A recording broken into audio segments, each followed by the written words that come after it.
بسم اللہ الرحمن الرحیم۔ السلام علیکم، امید کرتی ہوں آپ سب خیریت سے ہوں گے۔ آج کی ویڈیو میں آپ کو بتانے والی ہوں چھوٹے بچوں کو فوراً سلانے کے 7 بہت ہی آسان اور زبردست طریقے۔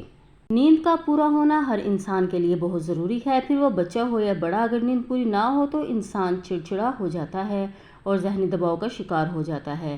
ایسے ہی چھوٹے بچے بھی نیند پوری نہ ہونے کی صورت میں چڑچڑے ہو جاتے ہیں، اس لیے ان کی نیند اور بھرپور نشوونما کے لیے ان کو وقت پر سلانا لازمی ہے۔ آئیے جانتے ہیں ایسے کون سے طریقے ہیں جن کے ذریعے سے بچوں کو فوراً اور سکون کی نیند سلایا جا سکتا ہے۔ اس میں سب سے پہلے نمبر پر آتا ہے make a slip time routine. بچوں کو رات کے وقت پرسکون نیند دینے کے لیے روز رات کا معمول بنا لیں کہ سونے سے پہلے بچوں کو نہلانا ہے۔ جب آپ روز یہ کام کریں گے تو بچوں کو عادت ہو جائے گی اور وہ سمجھے گا کہ سونے کا وقت ہو گیا ہے، پھر وہ سکون سے سو جائے گا۔ Number 2، get enough sunlight in the room. چھوٹے بچوں کو دن یا رات کا فرق معلوم نہیں ہوتا، اس لیے اس بات کا یقینی بنائیں کہ گھر میں سورج کی روشنی اس حد تک داخل ہو کہ بچہ اسے محسوس کر لے اور اٹھ جائے۔ پھر آپ اپنے بچے کو باہر لے جائیں تاکہ وہ سورج کی روشنی سے واقف ہو سکے۔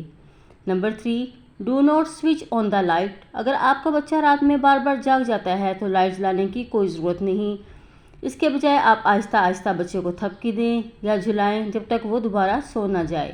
Number 4، massage your baby. چھوٹے بچوں کے لیے مالش سے بڑھ کر کیا چیز آرام دہ ہوگی، اس لیے سونے سے قبل 15 منٹ ان کی مالش کی جائے تو بچوں کو سکون کی نیند آتی ہے اور وہ سو جاتے ہیں۔ Number 5، use soothing voice. بچوں کو سلاتے وقت اگر انہیں سکون بخش آواز میں گنگنا کر اپنی آواز سنائی جائے تو بچہ جلد ہی سو جاتا ہے، تو یہ طریقہ بھی بچے کو سلانے کے لیے بہت کارآمد ثابت ہوتا ہے۔ Avoid eye contact. سوتے وقت بچوں کو بار بار دیکھ کر انہیں دھیان اپنی طرف متوجہ کرنے سے گریز کرنا چاہیے، کیونکہ ایسا کرنے سے بچے کا دھیان آپ کی طرف لگ جاتا ہے اور اس کی نیند اڑ جاتی ہے۔